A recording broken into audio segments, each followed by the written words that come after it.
record this, and then for those who didn't show up, could be something that they could use as a way to reflect on how others are continuing to work their way through this. So I've got two parts to this right now. There's about about a dozen of us on this call, so we can leave an opportunity for each person to kind of share a little bit of who you are, where you're coming from.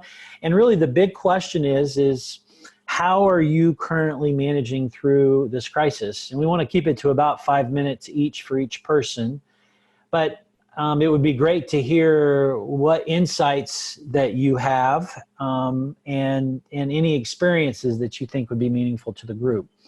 And then after we've gone through that, we're going to come back together and start working through a little bit of the principles that we sent out as a way to talk through what does it look like for us to be more holistic as we begin to design a response to this, or how does it look like to be mutualistic? And so we're actually going to work through that with the time that we've got, and then we'll continue to do that over the next few weeks collectively for those who want to continue to participate. So thumbs up from everybody. Does that sound good? Awesome. Great. So with that in mind, let's just kind of open it up to each person that would like to. And if you're uncomfortable speaking, feel free to write what you would like us to, or for people to know in chat. We're comfortable with that as well.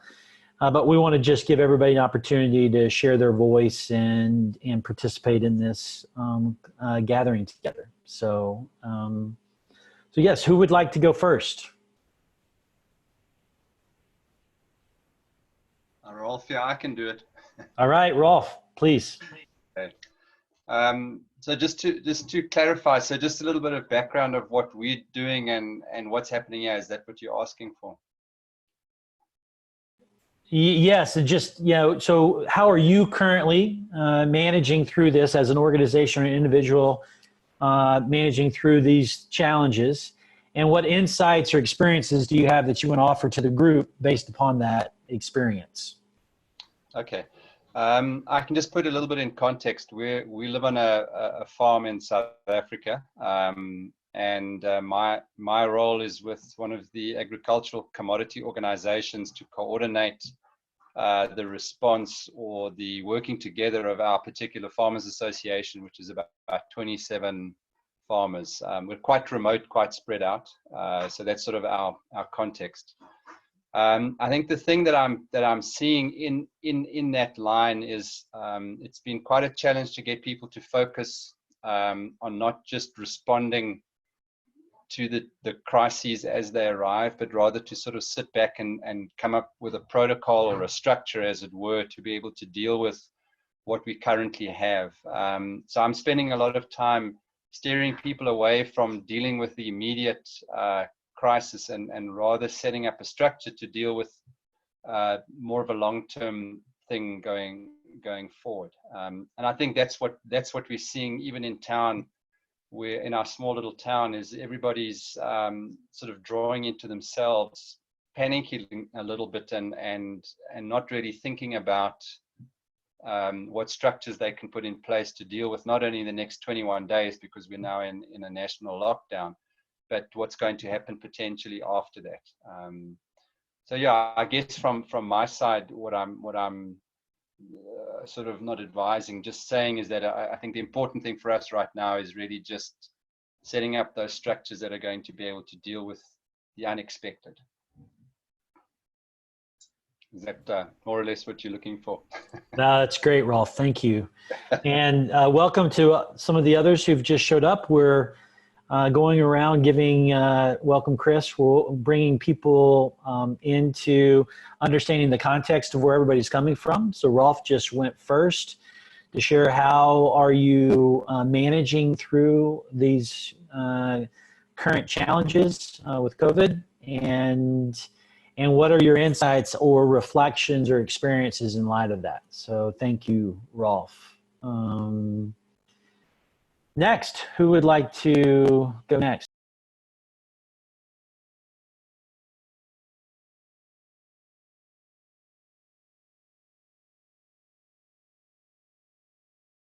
I think you're gonna have to actually name Yeah, pick somebody.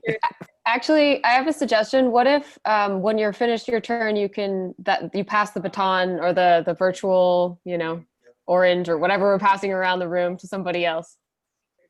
Oh, do I get to do that now? Yes, you do, Rolf. I'm going to nominate Rachel. Okay, hello. I take the baton. Okay, so I'm living on the farm here with my parents, and so my experience is from a homeschooling perspective with my younger sister. So we've recently started learning to read. That's been our sort of context, and applying the framework to that. So yeah, with COVID-19, it obviously affects everyone in different ways, and just watching her response to it as well. Yeah, so I think it's been key to just be observant in this time to see how she's responding to that and how she deals with that. So the one thing we put in place this morning was we wanted to take the principles from In Rhythm or from A Living System and design with that. So we took holism and we drew a picture. Well, she sat down and drew a picture of Hannah, of herself, and then we said, okay, what is your whole? And she wrote down all her family and friends, like her environment, all her animals, and then she said, okay, well, in these, what has changed? So what has COVID-19 changed? So we looked at it and we said, okay, friends, how's that changed? We said, okay, the friend doesn't come for supper anymore, and so that's changed. Or town, where she sees other friends or goes to Pilates and stuff, so that's changed. But then we looked at the whole and said, okay, what are things that haven't changed? What's still the same? Family still together, she still has her animals outside, she still has her TV, her cell phone, school, yay. So we looked at it as a whole and we said, yes, we acknowledge that COVID-19 is there and it's affected certain parts, but we also acknowledge things that it hasn't affected. And yeah, we had a good response to that in that process. So there was good receptivity this morning. So that's been my experience.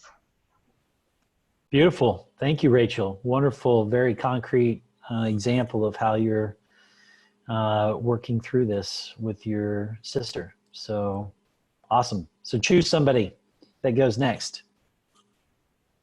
Okay, Claire, I nominate you. Hi. So I'm part of Ethical Consumer, based in the UK, which is a publication mainly online, looking at kind of the ethics of different companies, corporations.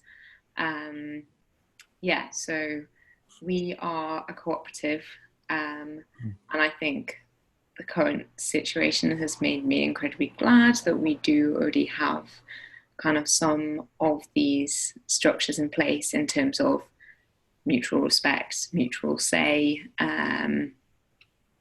things like this. Some of the decision-making processes hopefully already there.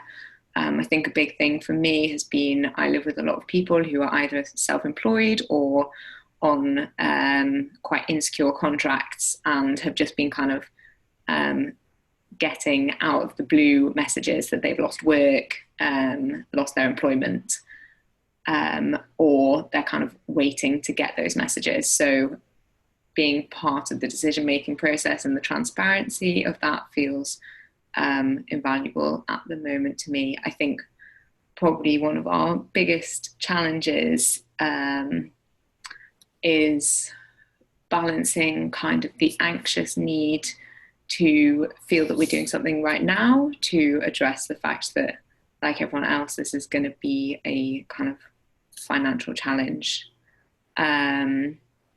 versus needing to make sure that we're doing long-term planning and understanding kind of what this actually looks like to us as an organization. So making sure that we make decisions quick enough, address people's anxieties, but don't jump the gun. And then with that, obviously, different personalities within the co-op will sit further on one side or other of those in terms of kind of their personal needs and their personal understanding of the situation about how quickly we need to act on what's going on at the moment. And I am going to pass to Samantha. Thank you, Claire. Hi guys, so my name is Samantha. I'm currently calling from Manila, Philippines. We are on lockdown and I am not a Filipino citizen, but as of yesterday I finally got clarity that I will not be one of these aliens being chased out of the country, although that remains to be seen with emergency powers recently now given to the president. And we know he's a bit of a loose cannon. So in all this, I moved back to Southeast Asia about 3 months ago, and so started my own little consultancy and just started networking, and then COVID really hit. So that was actually, it was great timing. I'm very, very grateful about the timing because it's given me the opportunity to network the way I want to network, which is not through big crazy events, but one-on-ones. I like to be able to connect with individuals within any ecosystem in order to really understand their perspective of that ecosystem. And then I can start to really map that as I go around. So that has been amazing. I've been talking to really great people around Southeast Asia, and one of the ways that I didn't expect the pandemic to hit me was that because of my global network, I am really starting to see the complacency of human nature. And that was very, very troubling when I started to realize that. So that affected my sort of emotional health for a while. But it's also, that was sort of a reminder that not many people are able to kind of see things from that perspective. And I, on the one hand, was grateful to even kind of, be able to see that I'm thinking in a more kind of global systemic way, but also to then feel semi-responsible in a sense to kind of try to forewarn people, and then knowing that it's one, not my responsibility, and two, I'm not the right messenger in many cases. So that was another kind of like flip side for me. And one of the last kind of epiphanies that COVID brought for me was that I have a strong network in South Africa. So I was invited to speak to some students in South Africa about what they're dealing with the pandemic, because I don't think you guys are actually getting a lot of the information. There's a lot of misinformation. And so I joined this call, and of course I gave my perspective, which is an Asian perspective. And I received a lot of terrible things, not least racism. So that was also another big learning for me, right, in terms of how to approach panic and chaos. And when people are really feeling that sort of emotional turmoil, especially very educated people, they have the sharpest tools. They know exactly how to lash out. So again, learning a lot about human nature, but at the end of all that, still finding peace within myself. I feel very thankful, actually, that the pandemic's come about at this time, especially, and it's suddenly got the collective to think about what systems have we created and what's really the purpose of that. So yeah, that's my share. Thank you. I'd like to hear from Adam next, please. Thank you, Samantha.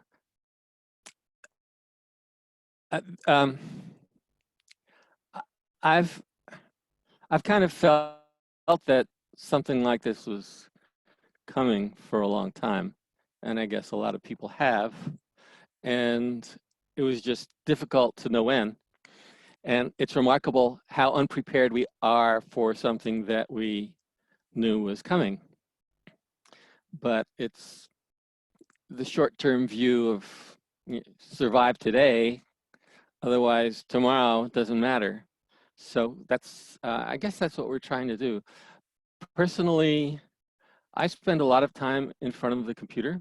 I have a nonprofit called Biodiversity for a Livable Climate. And so a lot of the work I do is writing and corresponding and other digital stuff, for better or worse.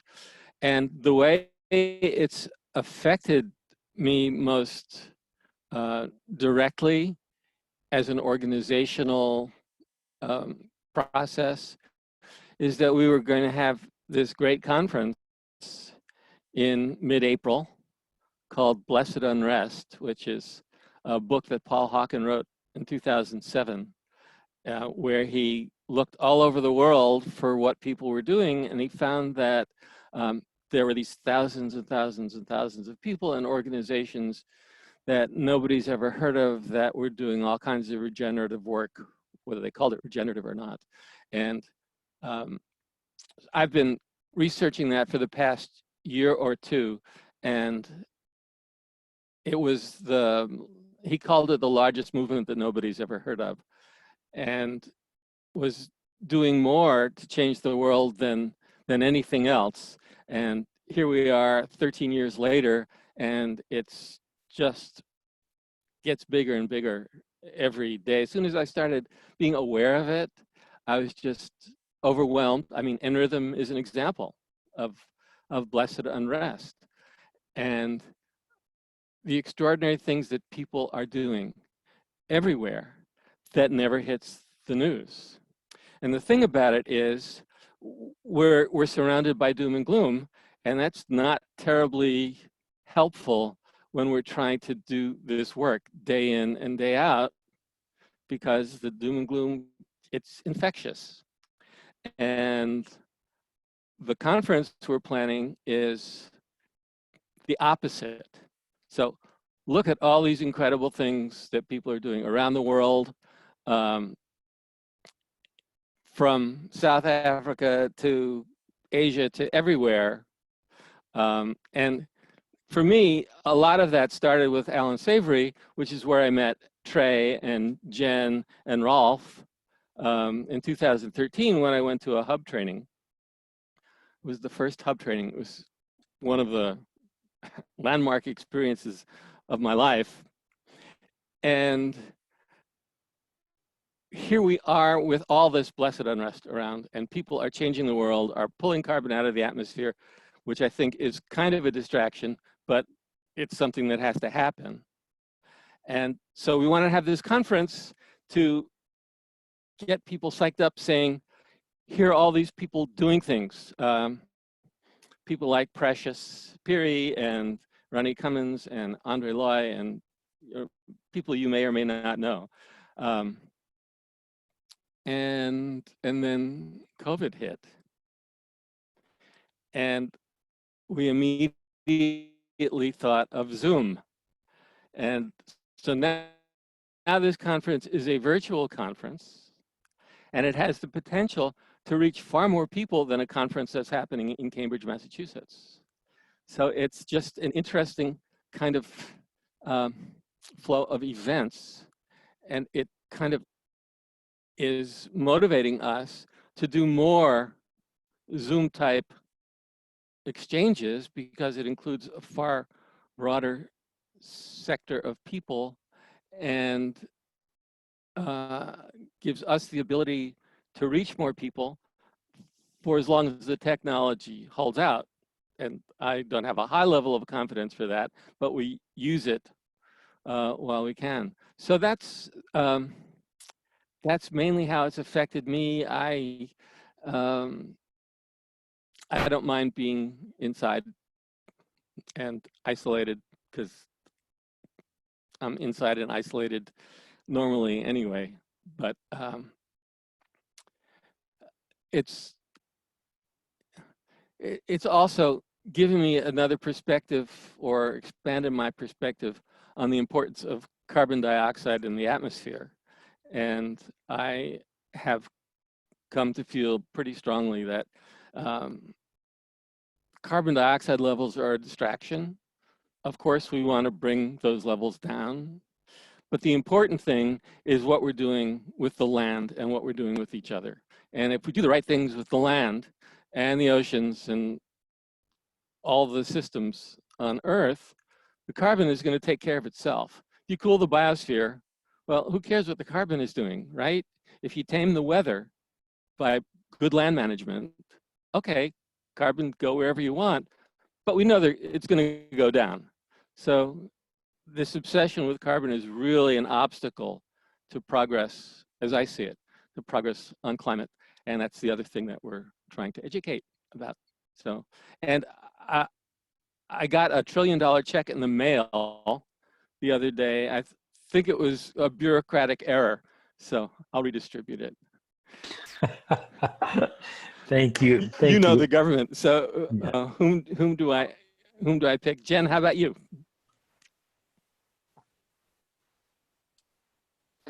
You want to unmute, Jen? Yep. I thought you meant, how about me? You were gonna send me that check. I could do that. Sure, I'd be happy to. No, thank you. I am. We're, as we mentioned, Trey and I are in Arkansas. I have been coming back and forth from Boulder since last fall, helping my father. He turns 80 in the next few weeks, and he's got some underlying health issues that are very real, that are concerning. So, you know, a lot of my energy and focus is trying to keep him healthy or keep him isolated, and so that's a big thing. It's actually helped in the last week because it's been a problem keeping him home. He likes to go out and interact with the community, but all of his usual spots are closed, and I'm like, yes, I mean, it's horrible for the business owners, but I'm happy, and but it's a change for him.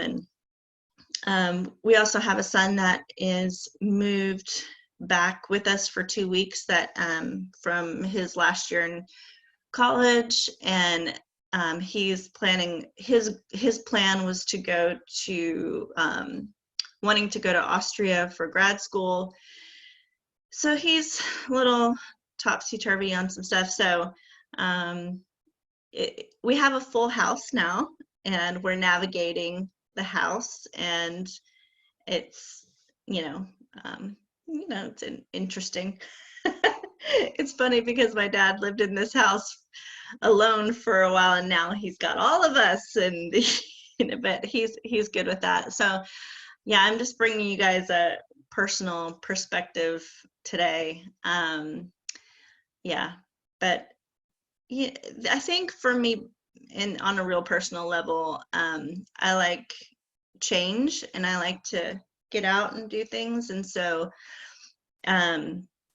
I need somehow to learn how to change it up. I can't just be inside working on a laptop, and thankfully we are able to go outside and go for walks in the woods, go for a run, and so changing it up, but being intentional about a daily rhythm, I think I need to implement personally. So I don't know if you guys are struggling with personal rhythms of life right now, but I think that's just something that I need to do. And then as far as a regenerative response, I love seeing how nature is kind of calming down during this time. I don't know if you've seen the pollution that has diminished over China. Those images is so amazing. It's so cool. And then the story or the images of the canals in Venice, how, without all the ships being around, they can actually see fish, and, just like some of nature is kind of breathing again, it seems like, while people are isolated or resting and not mucking it up. So those were some thoughts from me. And I pick Chris.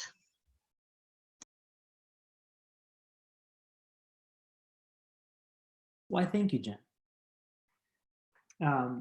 Thanks in Rhythm for putting this on, by the way. This is really nice to be around a group here of people from all different places. So yeah, you know, I think there's some things to mourn for about what's happening, and there's also things to celebrate as well. I mean, in some ways, this is a major pattern interrupt that offers tons of potential and lots of will to coalesce right now. There's people who before, you know, we're talking about wanting to get involved in certain projects, and now we're saying like, okay, we got to go now. So lots of activation energy, you know, coming from all this. And so I'm part of an organization, co-founder of a nonprofit called Regenerative Sonora, based out of a small 3,000 person town in Superior, Arizona. And so we have a ton of social capital being a small town. I'm a 5th generation community member there myself. And so we've, you know, realized that this is an opportunity for us to set a network in place. And so there's, you know, lots that I could go into, but I think I'll pause for now and just say that I'm grateful to be here. And I think this is an opportunity for us to really make some things happen with, you know, a bunch of people who are ready to participate. Thank you, Chris. You want to choose somebody? Yes, Alex. Hey, all right. So yeah, my name is Alex. I'm here with the team at In Rhythm, and I'm based in Minneapolis in Minnesota. And, you know, it's funny, similarly to Adam, much of our in-person work has shifted to virtual, and we're a remote team. You know, you've heard from Jen and Trey, who are in Arkansas, Jeff's in Amherst. And so, you know, most of our teamwork is remote anyways, but some of our client work has shifted to more virtual. So for instance, we were supposed to be in Montreal doing this workshop at the Living Soul Symposium, and we shifted to doing it online. And to Adam's point, we reached I think a larger number of people who were interested in the workshop. And so it's kind of this emergent outcome of this crisis. And so that's been kind of cool to see. And I mean, personally, I'm feeling this strange mix of like a little bit of anxiety and fear, but also extremely invigorated and excited. And I'm just wondering, you know, I'm super mindful of how, you know, to Samantha's point, COVID it's raising difficult emotions in people, and people are responding in different ways. And I'm wondering how it can, you know, and this is why I'm excited about this gathering, is how can we, you know, use this as an opportunity to come together in more mutualistic ways rather than let this drive more separation between us as humans. And being new to Minnesota and having lived here for a year, I'm not super involved in the community locally. And so this is kind of sparking in me wanting to get involved here more locally and support some of the efforts that are going on for relief.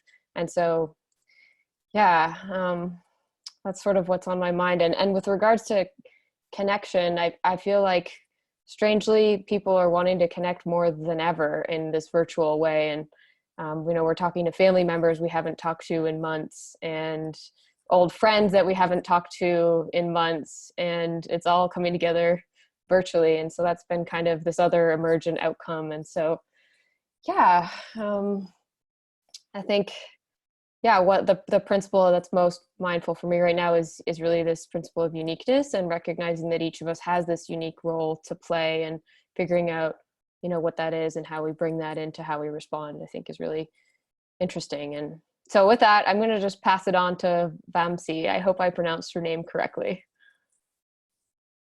Yes, you did. Thank you, Great. Alex. Hi, so I'm Vamsi. I'm from India. I recently finished my master's in the Netherlands in sustainable energy technologies. And since I graduated recently, that's where it hurts me the most, because employment and hiring has gone down real bad. And thanks to COVID situation, I just interviewed for a company just one and a half month back, and it's a company that organizes conferences, large scale conferences all over the world. And I went through 4 grueling rounds of interview for that over 1.5 months. and I was almost confident I was going to get this, and then this situation comes up, and then they tell me, I think it's better we just slow things down. So I'm sorry, we cannot go ahead right now. And yeah, like, since that's the company that's involved in organizing conferences, that's their main thing. So they said, we don't know how things are going to be in the coming months for now. So that left me dangling in limbo. So I've been looking out for jobs. I've been looking out for a job ever since then. And because of this, so the whole hiring situation has come down. Yeah, and one of the reasons, and one of my interests are, I attend a lot of events, and it really gives me energy to network with people, talk to them, and like, I attend events on a variety of topics. And now I cannot do that, and I'm at home, and I'm glad I found this this online this virtual summit with you people. And it's really nice to see how people are responding in different parts of the world. And yeah, my main interest is on trying to understand how the regenerative responses, principles, mindset is developing all over the world. Because I was reading a post on LinkedIn from a friend of mine, and he was writing that um, she was writing that she has this habit of doing everything in abundance. So when she studies, she overstudies. When she goes out for a run, she overruns. When she's at the gym, she overdoes things. And she was telling me, and she was writing that once or twice in a year, she gets this viral infection. And she was telling that this is the way her body is telling her, hey, calm down, don't overdo things. Just calm down and relax. So she was writing that maybe this is what Earth is communicating to us. We have been doing everything in over. So maybe it's time that we have to calm down and relax and think, what is it that we are doing? And I think this situation is giving us that opportunity. And that's where my interest is, because I'm interested in working in areas of sustainability. And I was thinking that, so what's next? What's going to happen after this situation is slowly going to subside? Will we be focusing more towards sustainability, or more towards like welfare based economics? How are we going to look at the world? I mean, like, for sure, once the situation is going to come down, people are going to go crazy. They want to go out, they want to buy things, they want to party, there's going to be a lot of socialization. It's like this withdrawal syndrome. You just yeah, so people are going to do crazy things. But then what's next after that? Are we really going to move a shift towards sustainability? So I really am looking at that, because in the Netherlands here, we have nearly a partial lockdown till June 1st, which means 2 more months, no more large gatherings outside, not more than 3 people. So yeah, we really don't know how things are going to go bad, how bad they're going to be. So I really hope that this networking with you people might open new windows for me in terms of ideas, in terms of in terms of ideas to discuss, to, I don't know, maybe agree to refute on a variety of things. And like some points which even Samantha wrote on LinkedIn, which I would soon get back to her later. So yeah, this is I feel a good opportunity to reflect on what can be done after the situation subsides. So I would next like to nominate Jeff. Hey, everybody. Thank you all for being here. Yeah, I'll reflect very personally today, and then also float some ideas I'm thinking about for some writing. So very personally, COVID's hit very close to home. My cousin and her husband are battling, and we're not quite sure if they're winning the battle against COVID. They're based in San Francisco, so they're not in ICU yet, but they're not doing well, and they're giving us daily updates. So they're both in their late 60s. And my aunt in Taiwan, we're not sure if it's COVID related or not, but she passed away this week. She was battling brain cancer for a while, and we actually don't know the details of it yet, but she went to the hospital, and so I'm not sure if it's related or just part of it. But so working through, it's very real, it's very personal, and working with personal grief and mourning,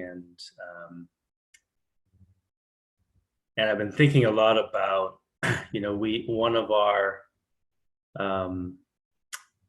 one of the things we know, of course, in living systems is the importance of a life cycle, of life and death. We know that death is an inherent part of life, and recycle and reorganization of life. And so I'm just playing around with this. Hopefully I'll have some time to work it through. I think we're all working through different kinds of loss and mourning in different ways, whether it's an actual life or nothing is the same, right? Whether it's coworkers losing positions or even just changing programs or how we did things, or a conference that we put a lot of time into.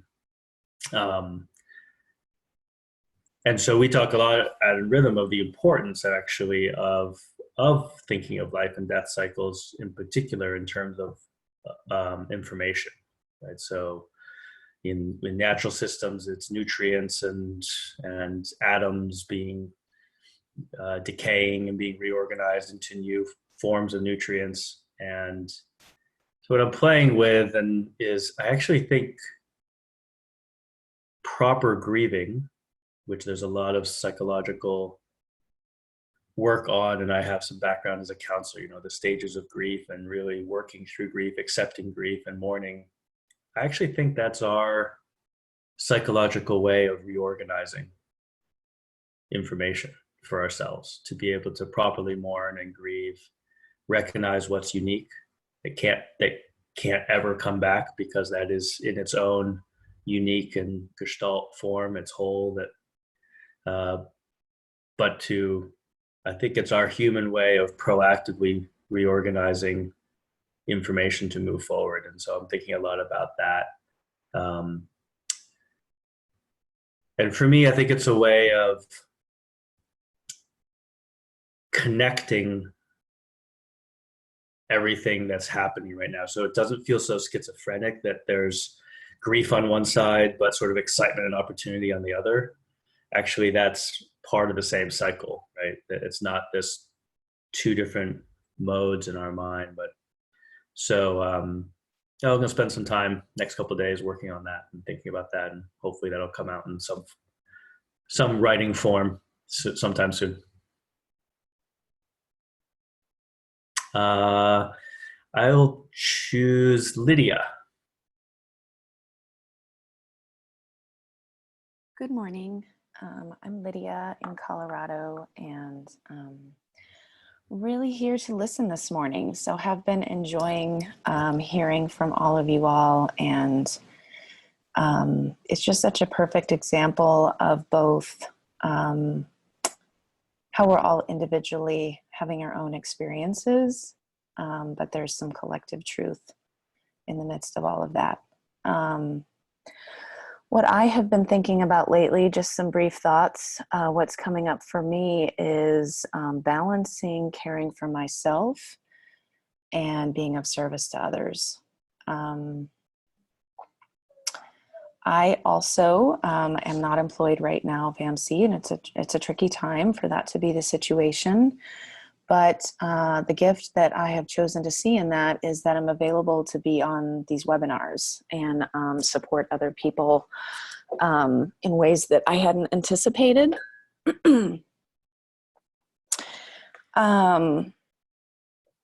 So I am, that's kind of my fire that's keeping me going. And I'm also being tasked with not letting that distract me from the personal work that I need to do right now around taking care of myself. I have a teenage son who, of course, this is an interesting time to be coming into adulthood. So I'm mindful of that. And so I'm kind of carrying a lot, but, and that's my dog, who is reminding me, I've been drawing a lot of inspiration actually from nature. I just think the timing of the year with this is really quite beautiful in some ways. I've been observing and listening to birds and thinking about how they're building nests, and so many animals that I observe obviously they're not affected, but I observe that they trust that they are going to get their needs met today. And that's the state in which they live. And we are very disconnected from that state. So for what it's worth, I'm glad to be in a space where you all, I think, can appreciate that wisdom. And with that, I will pass to, I believe Patricia is the last person. Good morning or happy Thursday. My name is Patricia. I work with Trailhead Institute, a small nonprofit in Denver, Colorado. We support public health in Colorado and have been making connections throughout the entire state. Those connections are really important right now as we activate to solve problems. The problem that we are trying to address currently is food insecurity. We have a lot of folks in the state who have lost their jobs and who are, the supermarkets are having runs, etc.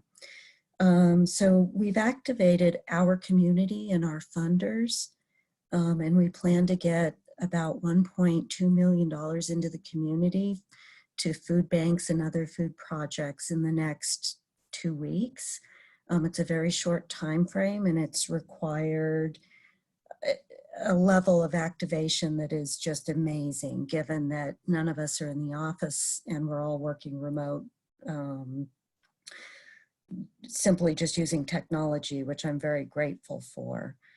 Our food banks are doing pretty well on food. What they really need, which is kind of fascinating, is protective gear and boxes to keep workers safe.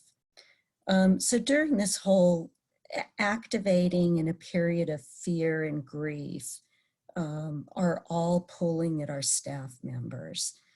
So I think that our greatest challenge or insight is the importance of communicating during this time. Zoom has been awesome. It's been amazingly helpful, and maybe it will change the future in an environmental way.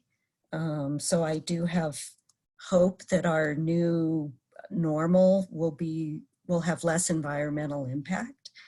But just staying in contact with all of our staff, our partners, and addressing the fear and the change, being very flexible, working in a full household. We have a lot of folks who are working really odd hours, but we're all coming together to meet the challenge.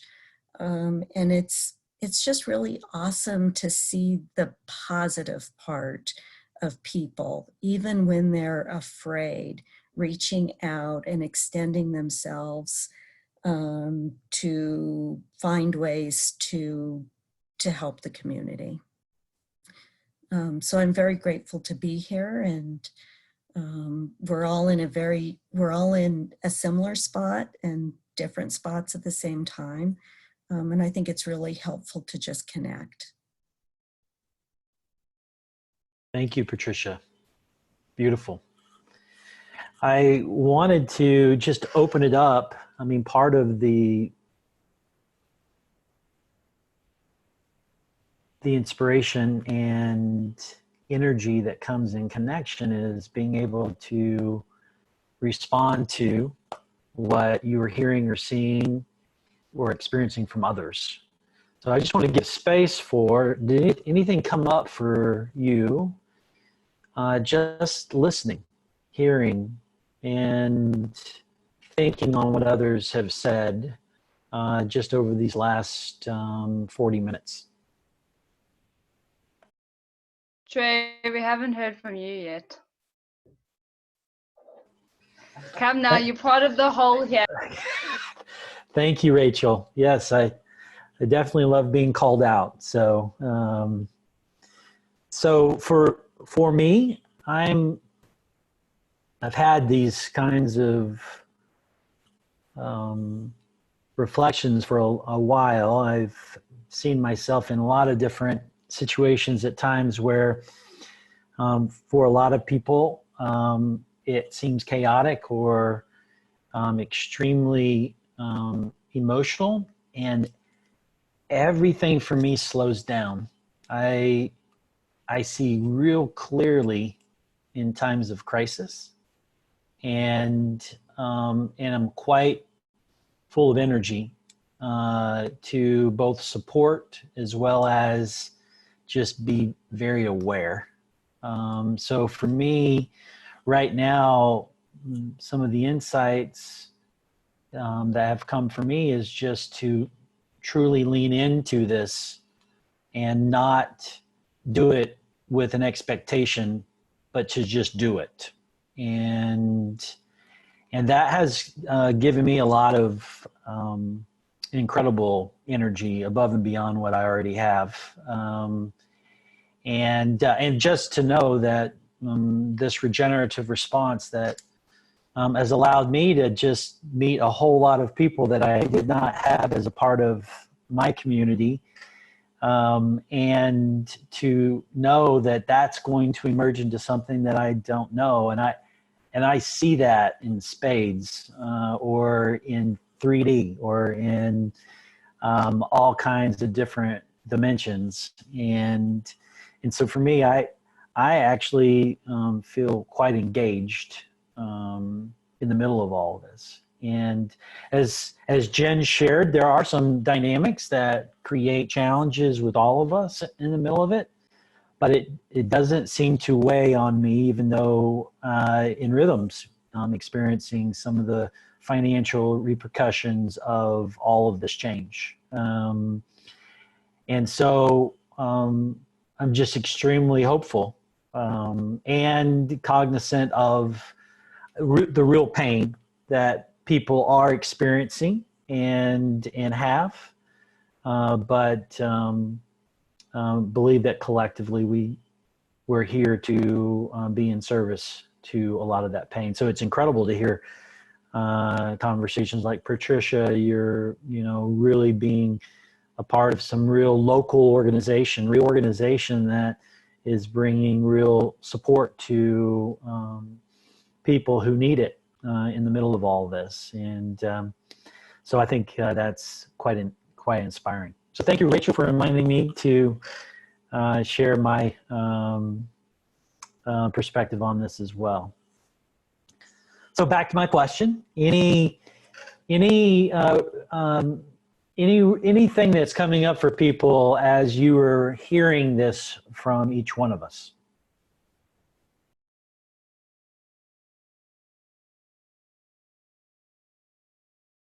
I think it's wonderful that we are all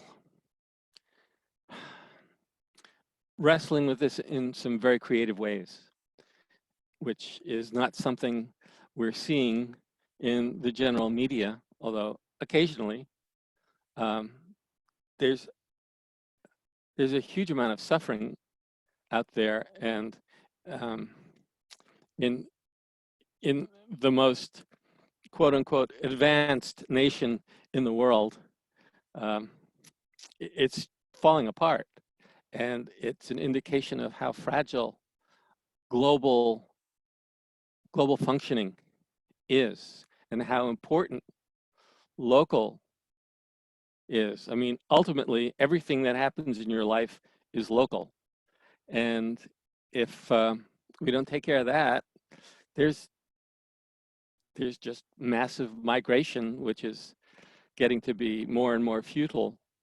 So we need to, and not to be a broken record about this, what the Blessed Unrest shows is that people can do these things everywhere. I went to a conference in September at the UN called the Global Landscapes Forum, and there were 400 people there from all over the world, all languages, all colors, all ethnicities, just working on this, working on a regeneration. And I was just stunned. I'd never been at such an event before. Maybe there never was such an event before, but this is really happening. And so, you know, everybody's doing it in their own creative ways. And I just think it's amazing. Thank you, Adam. Somebody else. I wanted to say thank you to Jeff for his thoughts, because I think something I've been really struggling with recently has been kind of, I've been trying to write about this for the magazine, and how do you not fall into either kind of the despair of what's going on, and then also kind of the negative responses in terms of big pharma profiteering and all this, versus almost celebrating this as an opportunity for change, which doesn't feel right either. And I think that both those things are kind of true in the shock doctrine sense of this clearly is going to shock us either into more progressive responses or into kind of deeper crisis, I suppose. But I think that thinking about it in terms of what you were saying in terms of grief as our way of kind of processing what's going on and making it seem, yeah, I guess you described it as schizophrenic, less polarized. I think that feels really useful to me as a way to join the dots between those two things and say, okay, you can see this as an opportunity for change, but still talk about grief and mourning in that conversation so that it doesn't have the kind of crass, almost "we told you so" ring to it, which is something that I feel nervous of falling into at the moment. So, awesome. Thank you, Claire. so like going off of that, I really liked, again, what Jeff and Trey were saying about essentially something that I've been wrestling with myself with for a few months, and I accepted it wholeheartedly about a month ago, which was about leaning into things, right? Everything is a part of nature. Things happen because things happen. And the only thing that you can control is obviously your behavior and your reaction to that. So that's one of the things that people don't like to hear, right? Going back to Claire's point about like, how do you not be crass about it? Because it's like, you can't just say like, oh, you're upset. Yeah, you need to lean into it. But that's precisely the answer. Like, if you are in a crisis, you need to go through the crisis. If you go through the crisis and you find another one, that just means that wasn't your line. Your line is much deeper. You have to go through that too. And that's really my experience in life, where I know that any number of things can take me away from the security that a lot of people have, they believe they have, and they believe they've set that up for themselves.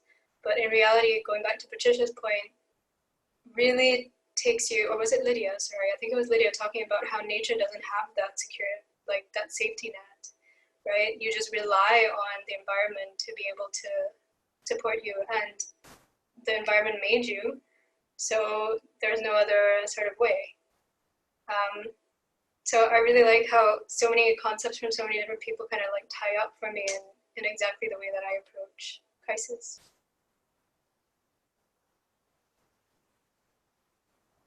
Thank you.